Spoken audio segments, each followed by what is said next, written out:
we've got our council chambers stream up, but I do not see Councilmember Baruso yet. Yeah, I think he's going to show up on phone, and I'll just be looking for him. All right, are we ready to go live? Yes. Okay. All right. Well, welcome to the May 4th, 2020 Land Use and Transportation Committee meeting.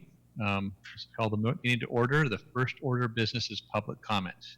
And Rebecca, I did not see that any public comment came through. Is that correct? I did not receive any public comment. Okay. All right. Receiving none, we'll move on to committee business. And the first order of business is approval of the minutes from the April 6, 2020 meeting. Do I have a motion? Mr. Chair, I move to approve the LUTC meeting minutes April 6, 2020. Thank you, Councilmember Tran. Do I have a second?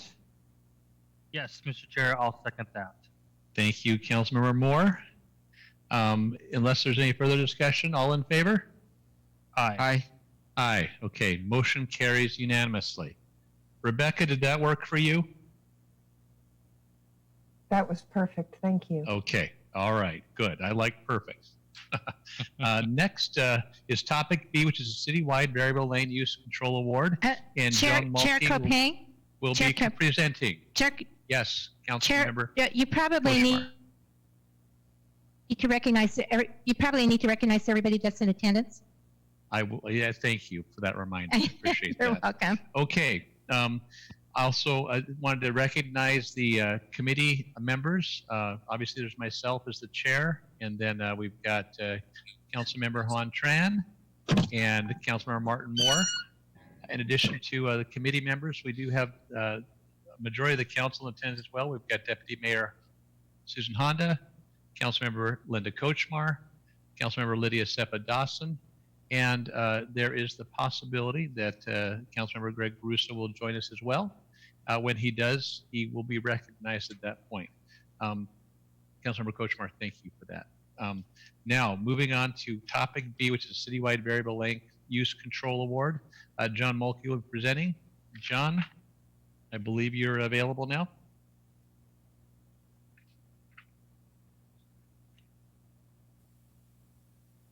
John, we can't hear you.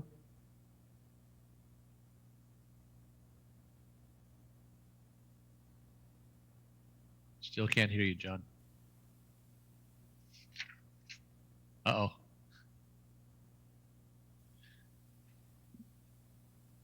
Got a great looking haircut, though.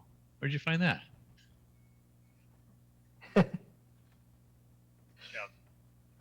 Shadow's in the room, so they'll be helping out.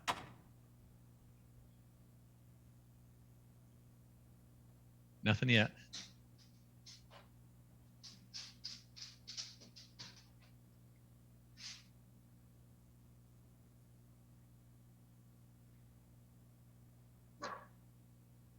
Somebody pushed the button.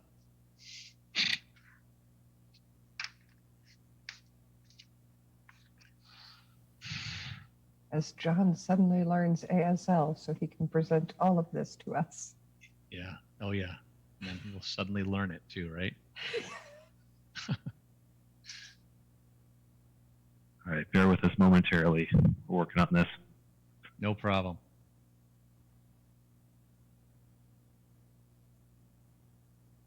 Chair Copang, this is Councilmember Baruso. Hey, Councilmember Russo. Good to have you on board. Appreciate your attendance as well. I think with you showing up, we are now complete as a council. So, Yeah, thank you.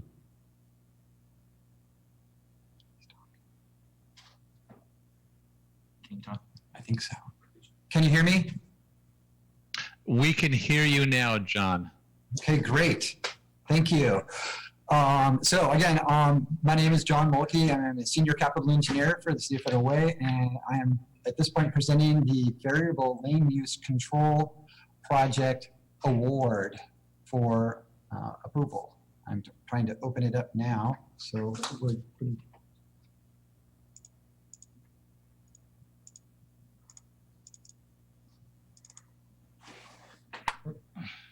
got kind of back through it.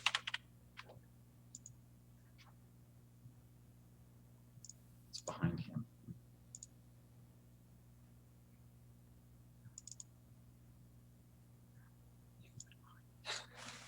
Okay, so now this one.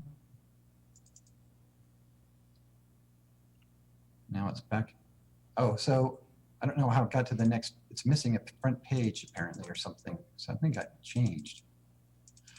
Rats. Anyway, okay, so our front page is missing for the introduction, but it is the this is the award page for the citywide variable land use control, and the policy question is: should the council award the citywide variable land use control project to the lowest responsible bidder?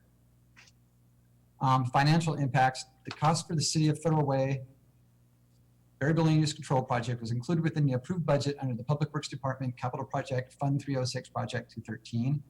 In accordance with the approved budget, this item is funded by a grant from FHWA of $398,231 and mitigation traffic and impact funds of $150,000. Staff proposes to add $125,000 of additional traffic impact fee funds to complete the funding of this project. Upon completion of the citywide variable land use control project, future costs will be funded through streets and traffic maintenance. Funding requirements for operations and maintenance of infrastructure is reviewed and adjusted as required during the budget process. So background information. Under the FHW's Accelerated Innovation Deployment Program, the city applied for and received a grant to expand utilization of variable lane use control signs to optimize the efficiency of intersections where the ideal lane configuration and in some cases associated signal phasing may vary by time of day. There were 4 locations selected for the application, but only 3 will be awarded. We have South 324th Street at Pacific Highway South. We will use a westbound outside left turn lane to allow through movements on weekends and nights. So normal as shown, and then evenings and weekends, the straight lane would turn to a double left. 11th Place South at South 320th, the northbound there, which is currently normal, will have a left turn and a straight right. And in evening, we'll have a left, and then one will actually have all 3 options of straight right and left. 336 will be coming in at First Way South. Again, will vary through the time of day to allow left turns during the peak hour. Where you have a straight now will be a straight left. Enchanted Parkway South and South 348th Street was dropped as we could not find a safe location for the pole within the right-of-way, and the grant required no right-of-way phase, so we could not purchase land. This location will be entered in the CIP as a standalone project, and staff will evaluate the functionality of other locations and help determine location priority to be constructed at a later date. So the bid results: there were 2 bids received and open on April 28th, for the 2020 variable land use control project. We have the attached bid tabulation summary. The lowest responsible bidder was Northeast Electric LLC with a total bid of $444,961. Okay, so if you look at our budget, so we have a budget with our grant, mitigation, and approved, and that shouldn't say approved, that was requested mitigation traffic impact funds of $125,000. We were to approve additional funds. And the total project cost of $673,231. And then we have design for expenditures, design, construction, contingency, and construction management of $669,457. So the options considered are to award the citywide variable land use control project to Northeast Electric LLC, the lowest responsible bidder, in the amount of $444,961, and approve a 10% contingency of $44,496 for a total of $489,457, and authorize the mayor to execute the contract and approve a transfer of $125,000 of traffic impact fee funds to this project. Or 2, reject all bids for the citywide variable land use control project and direct staff to rebid the project and return committee for further action. Mayor recommends forwarding option 1 to the May 19th, 2020 City Council consent agenda for approval, and I'm available for any questions. John, thanks for the presentation. I know this has been a long time in coming, and I think it's going to certainly provide some ease to traffic congestion in those intersections during their peak usage. So I think this is certainly a good addition to our infrastructure. Committee members, any questions? Hearing none, are there any council members that have any questions? Okay, hearing none, do I have a motion? Yes, Mr. Chair, I will move this. Let's see. I move to authorize staff to award the citywide variable lane use control project to Northeast Electric LLC, the lowest responsible bidder, in the amount of $444,961, and approve a 10% contingency of the $44,496 for a total of $489,457 and authorize the mayor to execute the contract and approve a transfer of $125,000. Councilmember Moore, that is the proposed council motion, isn't it? You know what? You're right. My Yeah, I think the side committee on the computer is a recommendation. little bit hard. Yeah, no problem. The committee Yeah. recommendation, I'm going to go ahead and just read the committee recommendation. Please do. Please do. I Thank move you. to forward the proposed citywide variable land use controls bid award to the, I think the next council meeting that this would be the, just pull up my calendar here since this was not filled in. 19. I think it would be the April or the May 19th, 2020 consent agenda for approval. I'll second that.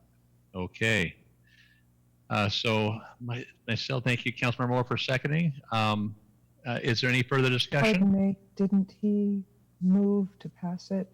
The No. council, the chair read the or vamped his way through the committee recommendation portion. So it was the motion was made by the chair, and then second Councilmember the Moore motion. seconded it. Yeah. Rebecca, I thought you'd recognize my voice. I apologize. Thank you, So, no, okay. my, All right. And then hearing no further discussion, is there All in favor? all in favor? Thank you. Aye. Aye. Councilmember Tran?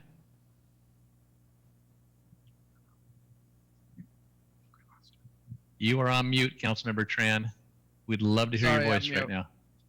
now. Okay. Sorry about do I- that. No problem. Aye. Aye, okay. Motion carries unanimously. John, don't run away. We need you to talk about the South 348th Street entrance sign bid award, which is Okay, item C on I'm the ready agenda. to, is the presentation up on the board there, C? Yes, it is. Okay, perfect. So this is the South 348th entrance sign bid award, and it does have its cover on it. So I'll be presenting that project now.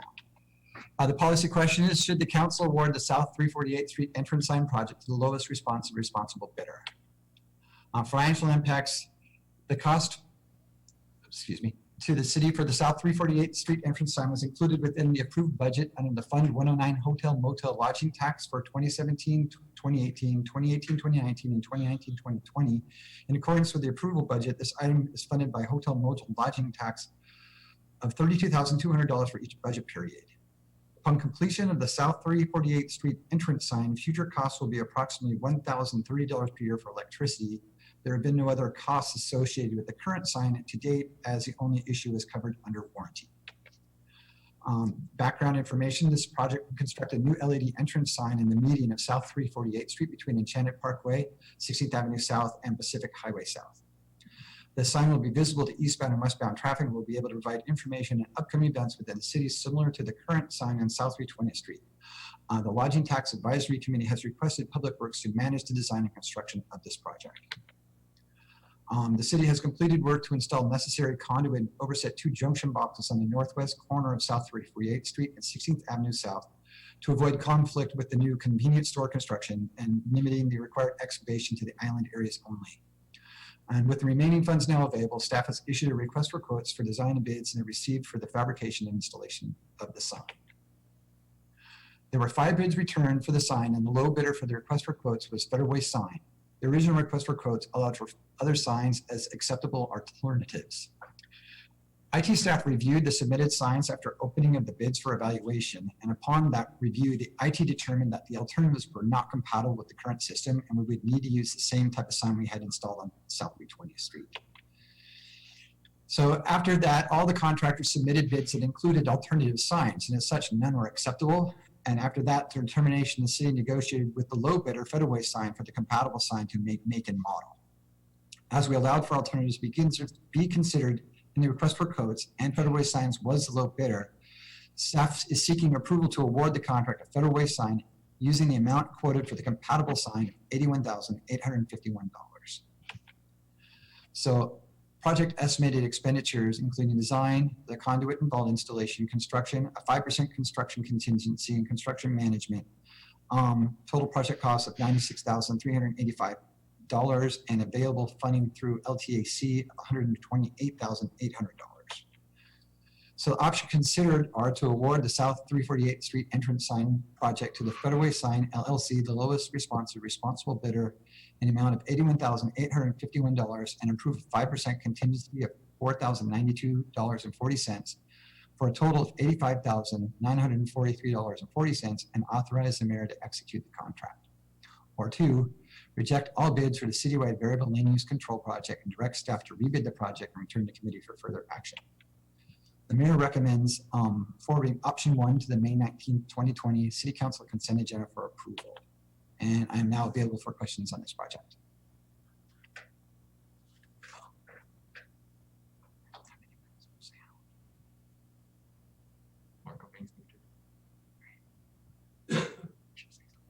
Mark is muted on mine. Mark Copang. Oh, I apologize. John, thank you for that presentation. It's been a long time in coming. Thank you. It was my turn to be muted, I guess, huh? So, did committee members any questions for John? Hearing none, council members. Oh, yes. I see that Council President Honda has her hand up. She does. I was just moving on to the rest of the council. So, Council President Honda. Go ahead and unmute yourself. Committee Member Moore, we'll get right back to you.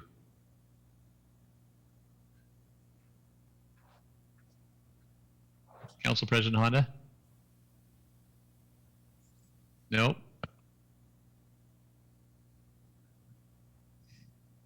I see that she's unmuted, but I don't hear any. Yeah. While we're waiting for her to get that taken care of, Councilmember Moore or Committee Member Moore, do you have a question? Not a. Got a comment? Yes, it is a comment indeed. Sorry, I thought I interrupted somebody. No, I'm really excited because you're right. This has been a long coming project, and I certainly remember discussing this, and the hoteliers were supportive of this measure when it came through my committee back when I was chair of it. So glad to see this thing moving forward. I think it's going to look really great, and look forward to it doing what it needs to do to promote tourism, to promote events, but also promote a little bit of discourage for panhandlers to be there, which I think it'll be a small help towards that. So really excited for all fronts to see this project continue to move forward. So, yep, thank you, Mr. Chair. Councilmember Moore, thank you for your work on that. Council President Honda. Hello? Can you hear me now? Yes. Yes, Oh, we can good. hear you now. Okay. So I've watched this sign progress through the different committees, and in the beginning, I brought up my concern with the sign. And my concern is that when the other sign went up, the service clubs have their emblem on the sign, and they each paid about $5,000 or so to do that. And I find that's a very welcoming part of coming into our city. If you go travel around and you look at other signs going into other cities, you'll see service club emblems. The service clubs were never offered to be on this sign. I don't know that they would have wanted to. I know that a couple of the ones I'm in would have had an issue with coming up with that kind of money for this.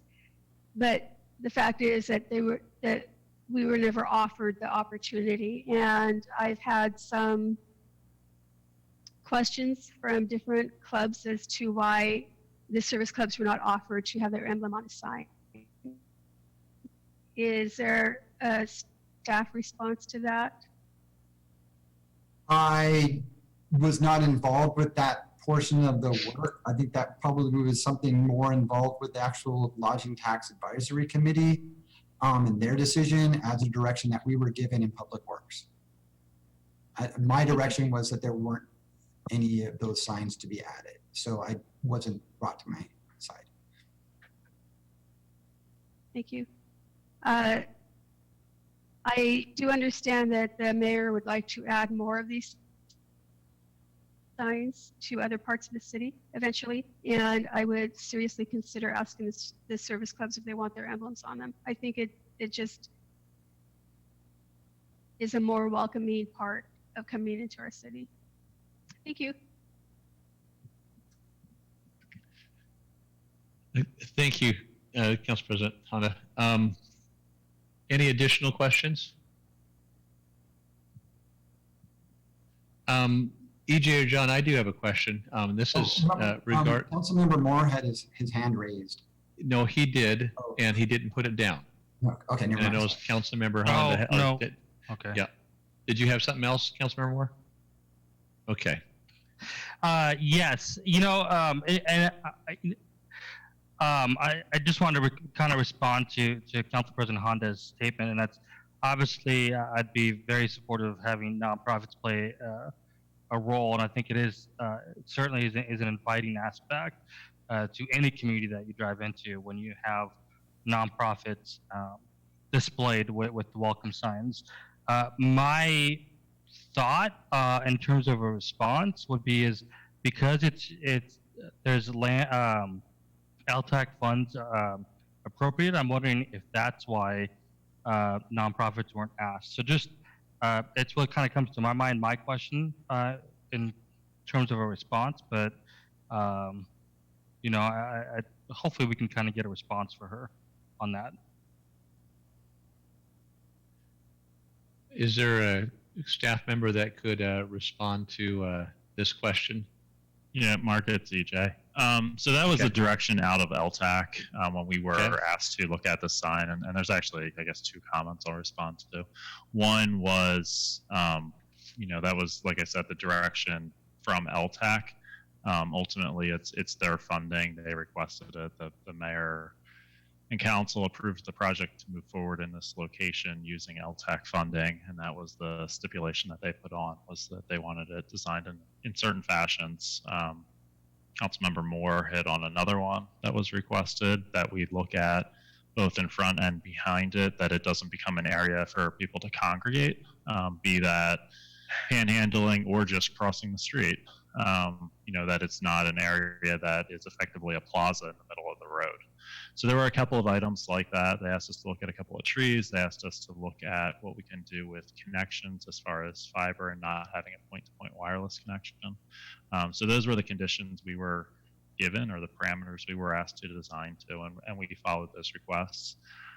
There has been 2 additional requests from LTAC to look at additional locations. I cannot speak to whether or not they are going to go forward or not. That's really a question for LTAC. But LTAC has expressed a desire to ultimately have a sign on the north end of the city and the south end of the city. Where that goes, I don't know. That's contingent upon them providing additional funding to do that. So certainly, if they provide or offer to provide funding, and that would need to come back to council as its own project to look at, and if the council at that point wants to ask LTAC if they're agreeable to having conditions on it, we can certainly relay that information. But ultimately, that's somewhat of LTAC's call, since they're funding it with lodging tax advisory money. Okay. Is there any restriction on us at some point in the future adding that signage? On this sign, the way that it's constructed, it's got brick up to the bottom of the sign. The other sign actually has a lower brick. So it basically, there's 3 feet more brick on this sign where it was those others. So it would be kind of different. Maybe placards could be added or something like that, you know, Sure. something like that, but not as part of the sign probably. Okay. Okay. So it wouldn't have the same appearance as the sign on 320th, but it could theoretically be done at a later date if that's something that we chose to do. Okay. All right. Well, I think, you know, I concur with both Council President Honda and Councilmember Moore that having the service groups on those signs certainly does contribute to a more welcoming environment. I see that we have a few more hands raised. The first one I see is Councilmember Lydia Cephedasan. So, Lydia, if you'd like to take the floor.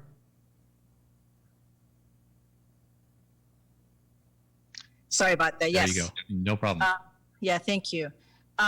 So I have 2 comments. One is my personal editorial thing would be if we add more organizations and agencies on that signage, it's going to all get small and crowded and doesn't allow for visibility. And so does it injustice more so than really benefiting the businesses and the nonprofits who we have on there. So my personal suggestion would be that. But also when we talk about LTAC, the funds really come from, of course, lodging tax, which is heads and beds in our community. So what we need to look at is really how do these nonprofits provide or bring the services or the heads and beds that gets the funds into our community. So most of the businesses you see are the hotels and other things that do provide and promote that business. So that's why those businesses are on there. And also, when you look at the composition of the LTAC board, it's mostly hotel managers and hotel owners that are a part of that committee outside of city staff and like myself. And so I think that plays a huge role in determining whose signs gets to be on there. But as we're having this conversation, to just think of where that fund comes from and how it's promoted. So we're promoting heads and beds in our community. And so I think just to think from that perspective, when we talk about nonprofits and service organizations, I think would be helpful to this discussion. So, Thank you, Councilmember Cephedasan. Councilmember Kochmar, you had a question? Thank you, Chair Kopang. John, I'm just thinking, I'm trying to visualize the sign in the median. How vulnerable will it be to being hit by a vehicle? I mean, is it protected in some way? Do we need bollards around it? The median to 348 is a wider than normal median. It's actually, typically our medians are anywhere from 8 to 12. This is actually 16 feet wide. It's a wider median. It's got about 8 feet of room on either side of it. It's in a straight section. None of the trees have been hit around it. So the past history hasn't had any accidents going into that median. So my hope is that we would continue to not, have people drive into that median. Like I said, there's room to correct, and there's other trees and stuff that might be in there, but we haven't had any problems to this point. I'm just thinking of our flagpole that was hit. Yes. The median in front of the mall. Yeah. Okay, I thank think you. Mr. Murphy, as we know, has a law, right? Yeah, it's there's always the chance that something can happen, but you would hope that it wouldn't. This one's in a situation, I don't know, it's kind of hard to describe what happened to the flagpole as being a normal situation as well. Right. So at this point in time, we don't see any other necessary, but there's always a chance that something can happen. It's just hard to eliminate all risk. I completely agree that we can't eliminate all risk. I think it would be interesting to know what the additional cost would be for having some bollards there, and if that would even be effective in limiting the damage, because it's going to be a $100,000 bill every time it gets hit. True. Okay. Council President Honda, you are next. Thank you. Can you hear me? I can hear you. Thank you. Okay. So I just wanted to explain to Councilmember Cephadosson that what I'm talking about is when the original sign was put up on 3/20th, the service clubs each put in several $1,000s to have their emblem on the bottom of the sign. It's not on the part of the sign that has any information on it. And there are no businesses on that. It is just the emblems of the service clubs.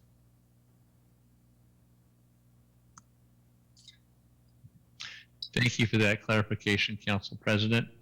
I see 4 hands up. I'm guessing that some of them needs to be put down, but I may be wrong. Council Member Moore, did you have another question? Councilmember Kochmar, Councilmember Cephadosson.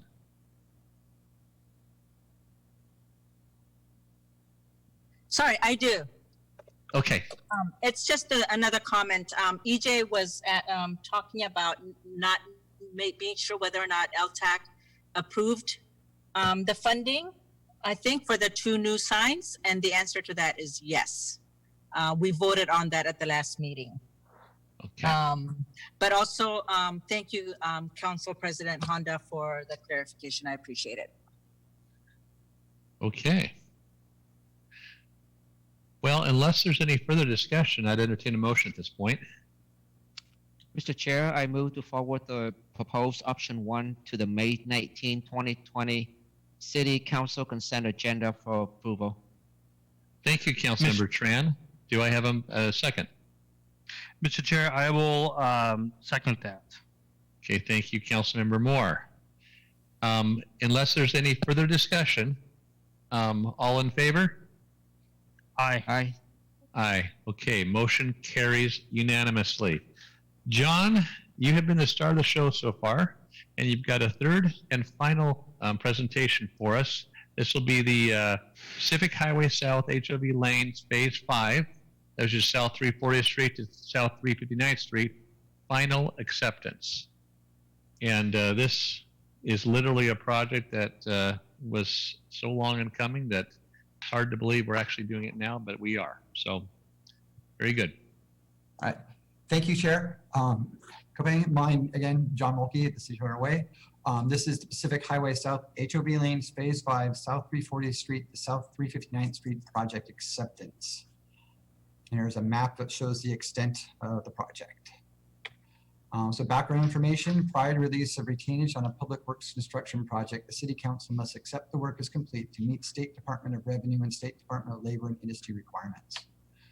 So the project budget for construction, approved budget of $18,370,579.15. Final construction amount of $17,609,764.26, which is $760,814.89 below the approved budget, including contingency, which was approved on September 9th of 2016.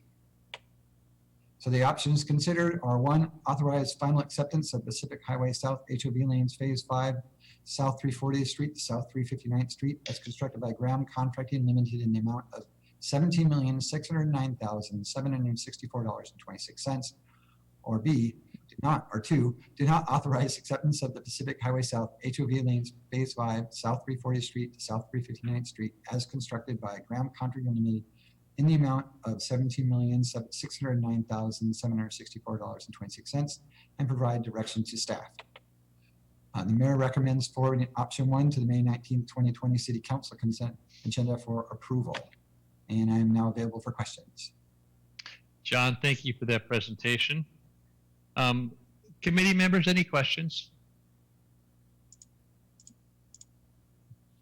Council members, I see Lydia Cephadosson, you have your hand up.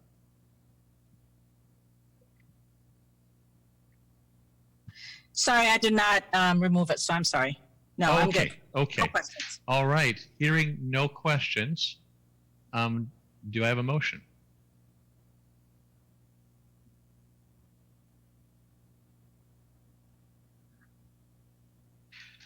Yes, Councilmember Mr. Tran. Chair. Okay. Oh. Councilmember Tran was trying, but he was on mute. I move to forward option 1 to the May 19, 2020 consent agenda for approval. Thank you for I'll the second motion, Councilmember Moore, and thank you for the second, Councilmember Tran. Unless there's further discussion, all in favor? Aye.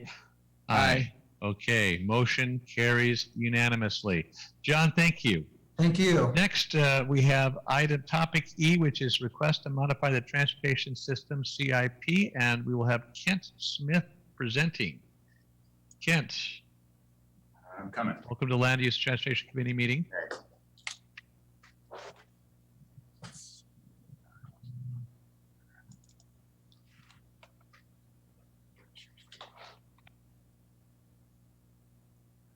Sec.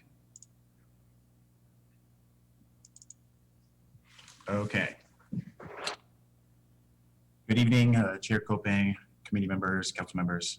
I'm Ken Smith, with Senior Capital Engineer with Pelcor Suburban. And I'm presenting for the request to modify the Transportation Systems Capital Improvement Plan.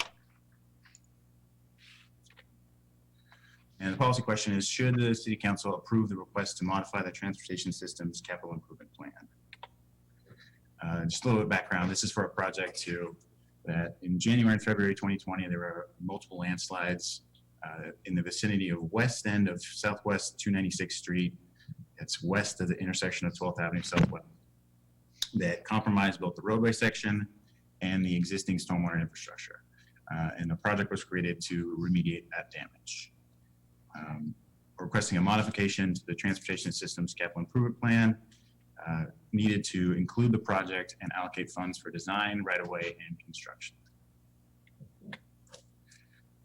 This is a little bit of showing the project location. It is west end of Southwest 296th Street.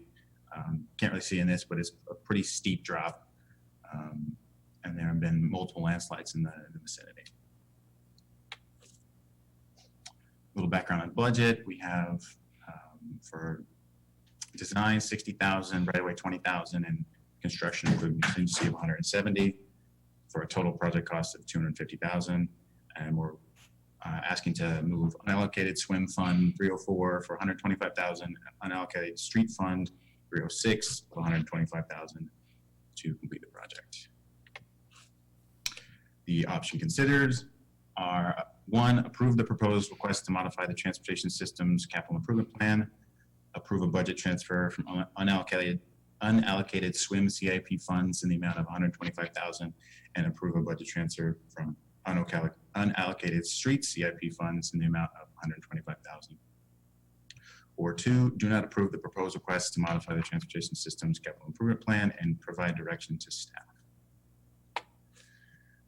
And the mayor's recommendation is to forward option 1 to the May 19, 2020 City Council consent agenda for approval. And I am open to questions. Kent, thank you for the presentation. Committee members, any questions on this? Hearing none. Any council members with any questions? Kent, you're getting off easy. Hearing no questions, do I have a motion? Yes, Mr. Chair. Yep, go ahead, Councilmember Tran. Thank you. Mr. Chair, I move to forward the proposed option 1 to the May 19, 2020 City Council consent agenda for approval. Councilmember Tran, thank you for the motion. Do I have a second? Yes, I will second that motion. Councilmember Moore, thank you for the second. Unless there's any additional questions, all in favor? Aye. Aye. Aye. Okay, motion carries unanimously. Thank you, Kent. Thank you. Okay, now we're on to topic F, which is the 2020 Pavement Markings Project and Citywide Bid Award, and Naveen Chandra is presenting. Naveen, good to see you. Good evening.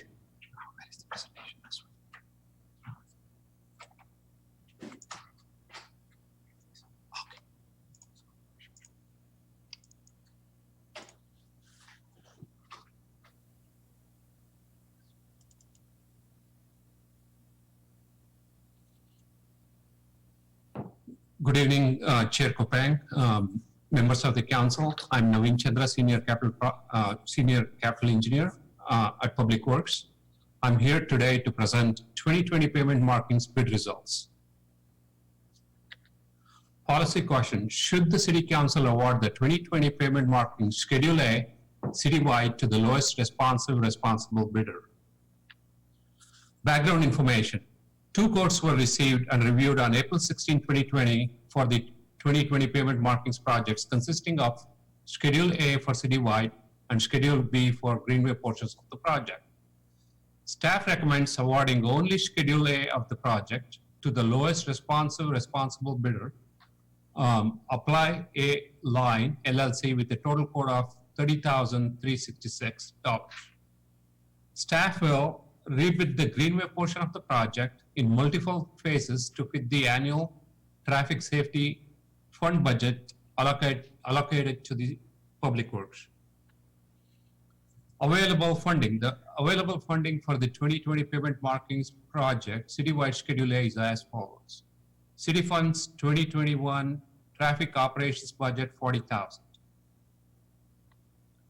Estimated expenditures 2020 construction Schedule A $30,366. 10% contingency is $3,036. Total project cost is $33,402. Options considered: award the 2020 payment marking citywide Schedule A to Apply A Line LLC, the lowest responsible bidder, in the amount of $30,366 and approve a 10% contingency of $3,036 for the total amount of $33,402 and authorize the mayor to execute the contract. Reject all bids for the 2020 payment markings project and direct staff to rebid the project and return to the committee for further action. Mayor's recommendation. Mayor recommends forwarding option 1 to the May 19, 2020 City Council consent agenda for approval. I'll be happy to answer any questions. Naveen, thank you for the presentation. Committee members, any questions? Council Member Kochmar, you are first then. And you are muted. No, you're not. We're going to get this yet. Yes, Probably we will. COVID-19 will be over by the time we figure this out. Yeah, Hey, well, I think so there's been great Go ahead. teamwork here. Even I've needed help, so we're all working together. This is great. Okay. So, Levine, I'm trying to understand. I can see in your memo that you're talking about the Greenway Plan is a project to provide directional signage and pavement markings to connect neighborhoods, parks, schools, and commercial centers. I'm trying to understand exactly what the pavement markings will look. What are they?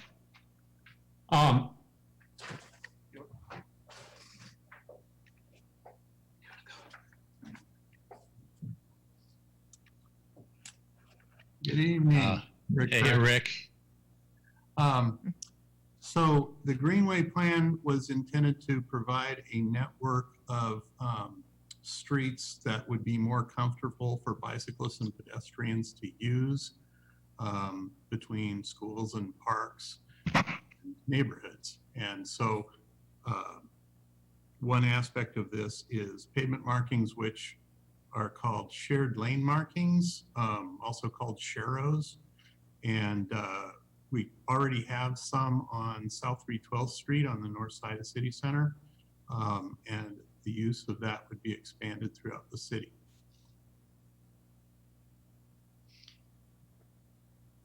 Yeah, Councilmember Kochmar, if it's just Thank you. So it's kind of like bike lanes, markings, that kind of thing? Not exactly bike lanes, but it's intended to raise consciousness for drivers to recognize that they are expected to share the road with bicyclists and pedestrians if there's not a sidewalk. And then they will eventually be accompanied by guide signs as well.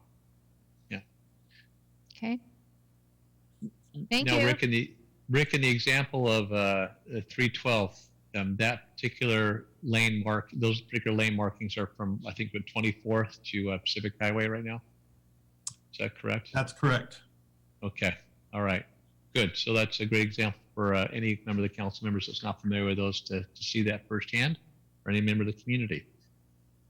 I don't see any other hands being raised. I did just, Naveen, I had a quick question. I think the engineer's estimates usually are so close. I'm just wondering why we were so far off on this particular one. Is there a component of this that was not taken into consideration by the engineer? It could be different factors. Maybe this is a brand new, it's the size of the project was really huge.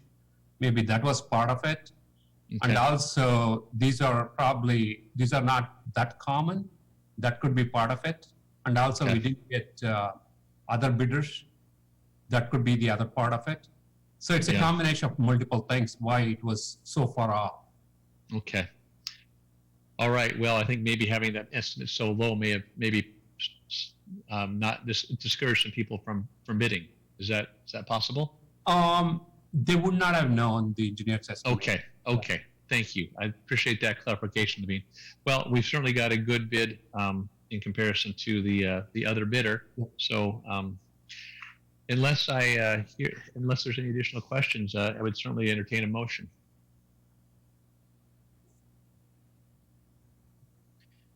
Mr. Chair, I move to forward option 1 to the May 19, 2020 consent agenda for approval. Councilmember Tran, thank you for that motion. Do I have a second? Yes, I'll second that motion. Councilmember Moore, thank you for the second. Unless there's any additional questions or comments, all in favor? Aye. Aye. Aye, okay. Motion carries unanimously. Naveen, thank you for the presentation. Next, Rick, you did not go far away. Here you are. Item or topic G is the resolution setting a public hearing date for the Transportation Improvement Plan. Rick Perez is presenting, our city traffic engineer. Thank you and good evening. And this should be coming up.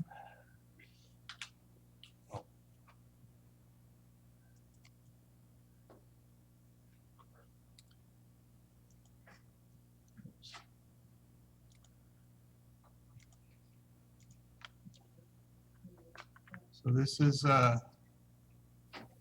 regarding a resolution setting a public hearing date for the 2021 through 26 Transportation Improvement Plan. Policy question is, should the council pass a resolution to set a public hearing date for adoption of the 2021 through 26 Transportation Improvement Plan on June 16th, 2020? State law requires an annual update of the Transportation Improvement Plan, subject to a public hearing prior to adoption. Staff proposes the public hearing be held on June 16th, 2020. Options considered are to approve the proposed resolution or do not approve the proposed resolution and provide direction to staff. The mayor's recommendation is option 1, to forward the proposed resolution to the May 19th, 2020 consent agenda for approval. And with that, I'm happy to answer any questions. Thank you, Rick. I appreciate your time in presenting that. Committee members, any questions? Council members, any questions? And Rick, to be clear, you're not asking for any money? You're just putting a plan together? That's correct. Okay. Similarly, when we adopt the TIP, it's just a plan. It's yes, just a plan. Capital projects will go through the budget process. Absolutely. And there's no way to get any funding from the state or federal government without having a plan, right? Right. We have to have it. Have to have it. Okay, good. So here we go. Unless there's any questions, entertain a motion. I move to forward the proposed resolution to the May 19, 2020 consent approval for, consent agenda for approval. Councilmember Moore, thank you for the motion. Do I have a second? I would second that. Councilmember Tran, thank you for the second. Unless there's any further discussion, All in favor? Aye. Aye. Okay, motion carries unanimously. Rick, thank you. The last item on our agenda is topic 8, which is authorization to apply for King County Flood Control District Flood Reduction Grant, and Teresa Thurlow is presenting.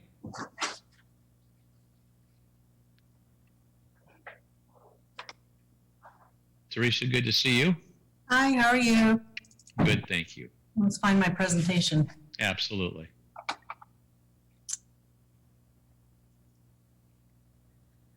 Okay. Good evening, committee chair, council members. I'm sorry, I forgot the Council President. council president, thank you. And concerned members of the public, if anybody's out there. Tonight, I'm here to present the authorization to apply for the King County Flood Control District Flood Reduction Grant and adjust the 2019 approved SWIM CIP. And as you mentioned, I'm Teresa Thurlow with the Surface Water Management Division. The policy question before you tonight is, should City Council authorize staff to submit the proposed grant application for the South 356 culvert replacement project and adjust the SWIM CIP budget? A little background information. This actually is two dependent projects. There's a traffic project and there's a SWIM project. The SWIM project is the culvert project that I'll discuss in a little bit, but I want to give you the whole tamale first and then go into a little more detail for the SWIM project. So there's a segment here on South 356 that is a critical east-west corridor. And that has a lot of traffic congestion because it bottlenecks down to 2 lanes at the point where the culverts are. As a matter of fact, is that portion of road. And the road does not have any safety amenities, no pedestrian or bicycle lanes. And underneath the road are 2 failing 36-inch culverts. And they're listed on the Washington Fish and Wildlife page as list as a partial fish barrier. And recent high intensity event patterns have resulted in flooding, and the culverts and the road are at risk if we were to have a dam break at, we actually have our Kitts Regional Ponds are dams, and should there be a dam break, we would expect to see more than this and possibly take out the road itself. The South 356 culvert replacement, as I mentioned, this is a little more detailed here. Here's Brook Lake. Here's 348. I'm a little dyslexic, get my numbers. And then, of course, all of this drains this direction underneath 356. Now, the thing about 356, as I mentioned, it bottlenecks. And so the traffic piece of it is a project that will widen the road at that location. My project, remove twin culverts and replace a fish patchage and revegetate riparian areas. Now, the traffic portion of the project is to put in a complete street section. So going backwards, this bottleneck here would eventually be widened to actually have sidewalk, bike lane, all the amenities of a complete street. Now for the culvert project, which is my portion of the dependent project, this is an example of the magnitude of the project we're talking about.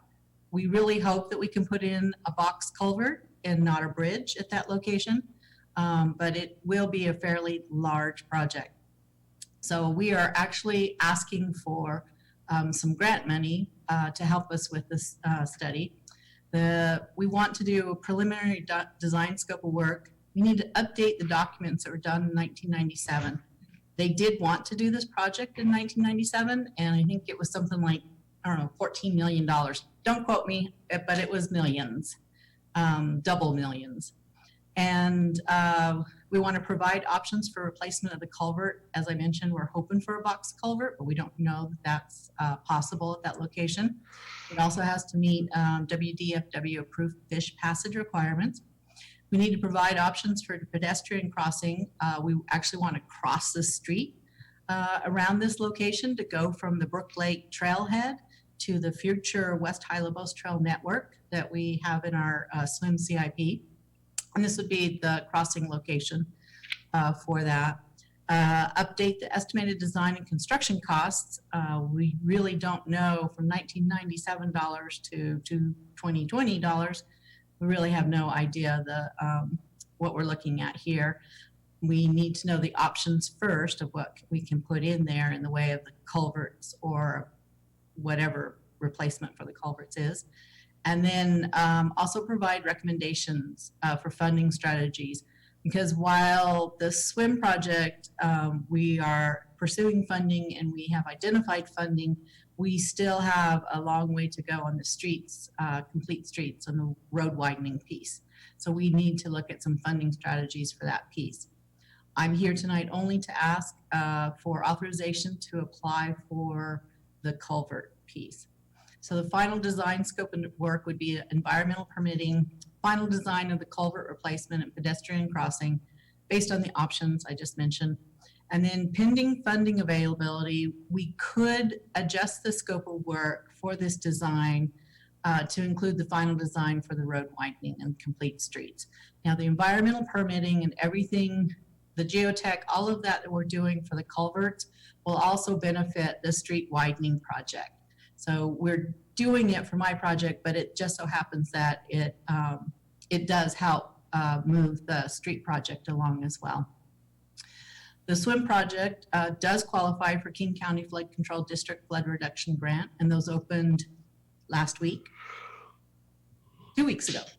And we estimate the preliminary and final design will be $350,000. In our project, for this project, we had originally an approved $50,000 in 2020. As I mentioned, we think that the preliminary and final design are going to be closer to $350,000.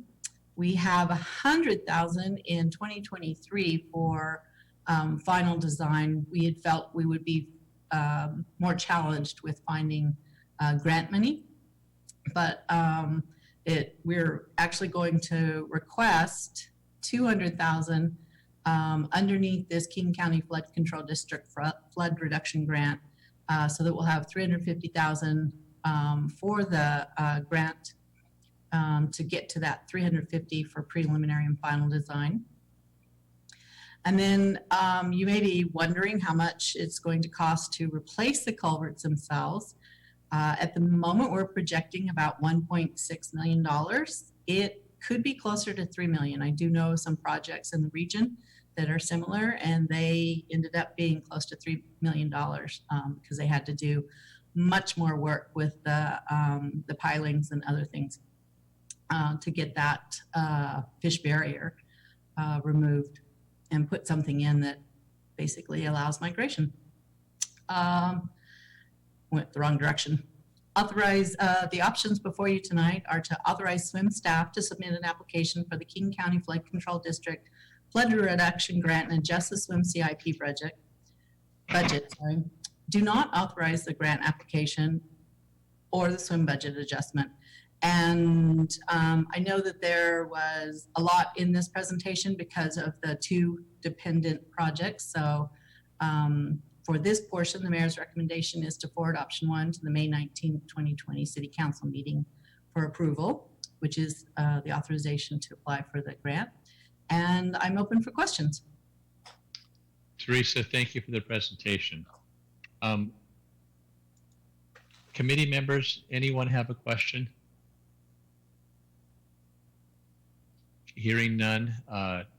Council President Honda, you were first. I also see Council Member Kochmar's hand as well.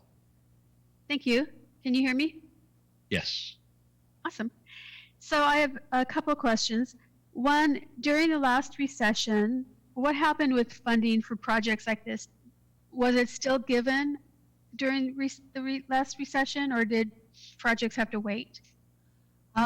This project was so many millions of dollars for the street widening portion that based on the condition of the culverts at the time, they really felt that it wasn't necessary. And so it was pushed out for replacing the culverts to better coincide with widening the road. Really, we don't want to do one without the other. We are getting into, as you saw from the photo, there is now flooding. The road is at higher risk, and so we think we'll be able to actively pursue funding for these two dependent projects. So if we were to go into a full-blown recession, funding is still available and it still happens? Based on the qualifications for this project, it would compete fairly well for grant funding, assuming grant funding still stays out there. It is a multiple objective project, not only from a swim point of view between the culverts and the fish passage and the flooding, but from combining it with the street project, which also makes it a very attractive project. Okay, I'm very excited. I've been waiting all my life for this project since I grew up in this area. But let's say we get funding for the project and it goes forward. Is the road going to be closed during the construction? And if so, how long and where would we have traffic go? I don't know how much detailed traffic has looked at this, but there will be a portion of time where that road would have to be completely closed in order to put in either the box culvert or if we end up with a bridge. That period of time, EJ, do you have any sort of thoughts on that? Yeah, for a simple box culvert, you're looking 2 to 4 weeks. A complex bridge, the project that was originally proposed in 1997, you're probably looking at 2 to 2.5 years. Oh. So I would guess it's closer to the box culvert number, but realistically, yes, it's going to be a full-blown closure to perform this work, and we will need to detour. It's one of those projects that there's going to be traffic impacts. There's not really, unfortunately, a way to sugarcoat that. And we are going to need to detour. And when we get to a point where we actually have a design and can answer some of your questions a little bit better, we'll have to have a lot of public outreach in advance of this project. But we need to get some answers before we can get to that point. And just to clarify, I think, was your question, Council President, about the current grant that we're applying for, or grants in general related to the recession? Grants in general related to this kind of, this type of construction. Okay. Okay, thank you. Councilmember Kochmar. Thank you, Chair Kopang. Wow, that's one big box. Very, very interesting. So I have multiple questions. Regarding the King County KCD Sub-Regional Opportunity Funds, that's a grant that we're also applying for? That's actually, it is not a grant. It is money that is collected by the King County Flood Control District by all jurisdictions within King County. It's the Sub-Regional Opportunity Fund. So we actually put money into the King County pot for flood control. This is our portion of that pot that's allocated every year. You can either let it build up or you can use it. We are letting it build up particularly for this project. I anticipate it to be about $660,000 by the time we're able to do this project. Thank you. Another question. You mentioned fish passage. Do we actually have fish passing through the culverts in that area? Yes, ma'am, we do. Wow, interesting. From the Hylabos or from Panther Lake or? Yes, from Brook Lake, Panther Lake, and the Hylabos. Mm-hmm. So we actually have multiple locations. Yeah, we've had flooding in that area for a very long time. Mm-hmm. I know Pat Owens, who has her art studio over there, has had multiple problems with flooding in that area. So are there other lines that we need to move as well? I mean, for example, the water sewer lines, is there cable in the area? Is there gas? Are there any other lines that need to be moved?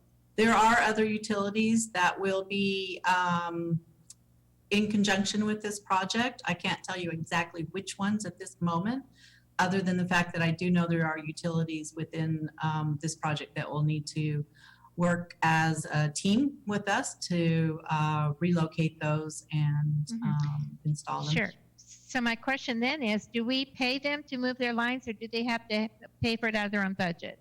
They pay for it.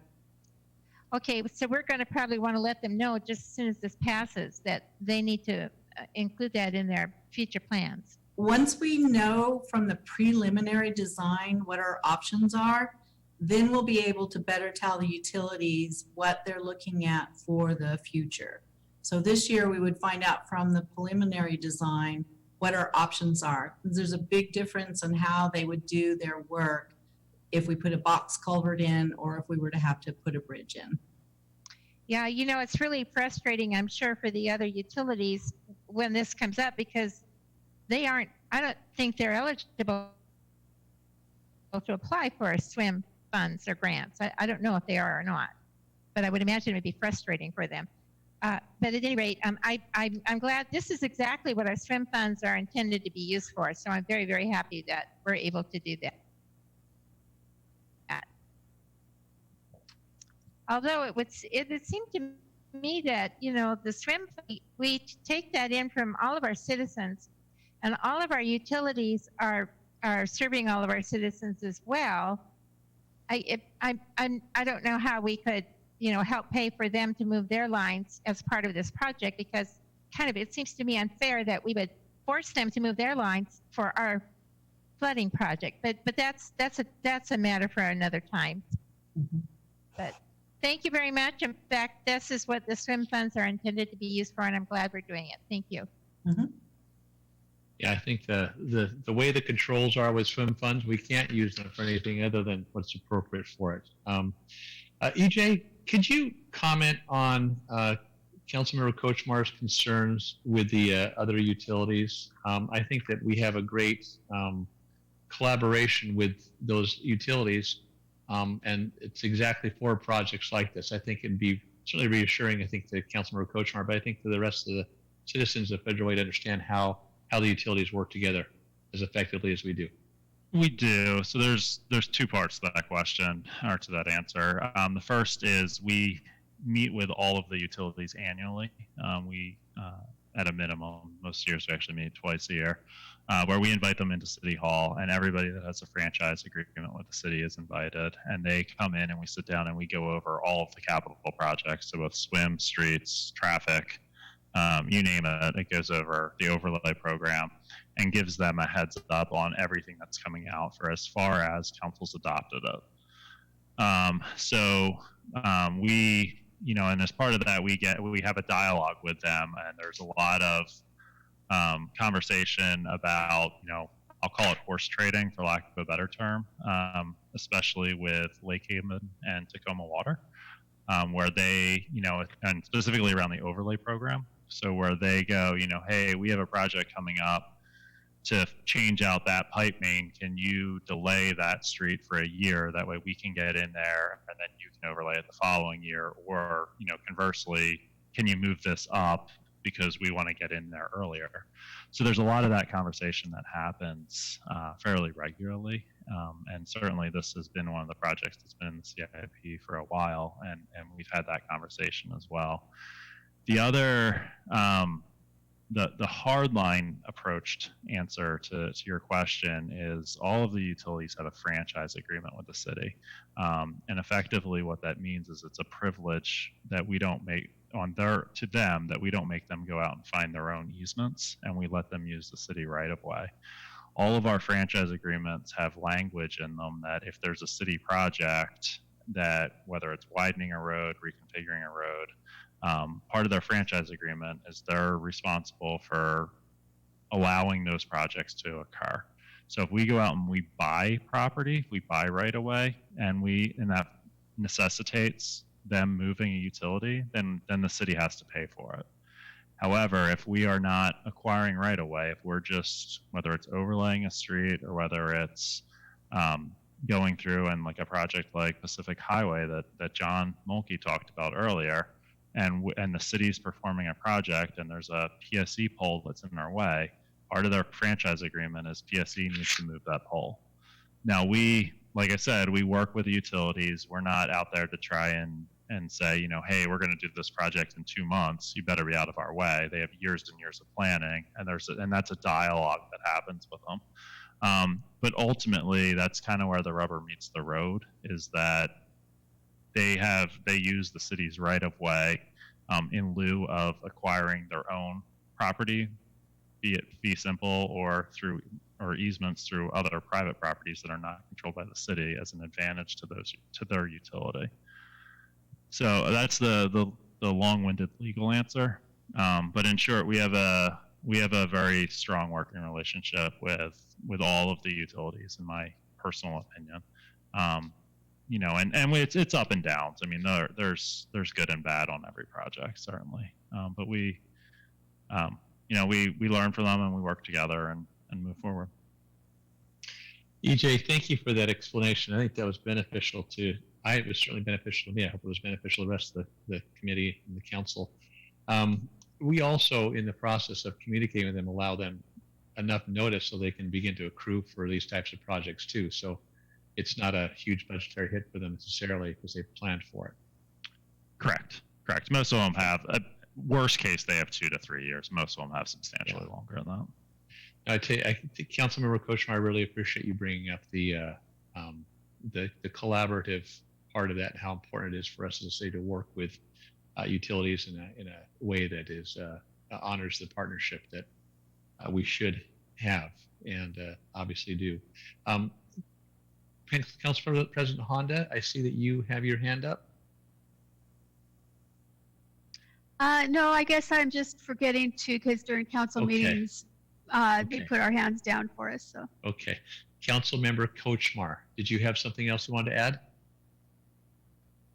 No, I think I lowered my hand, but we're good. Well, Thanks. No, okay. Nope, Good. still up? It's still up, which is fine. As long as I just wanted to make sure if you wanted to speak anymore that you had opportunity.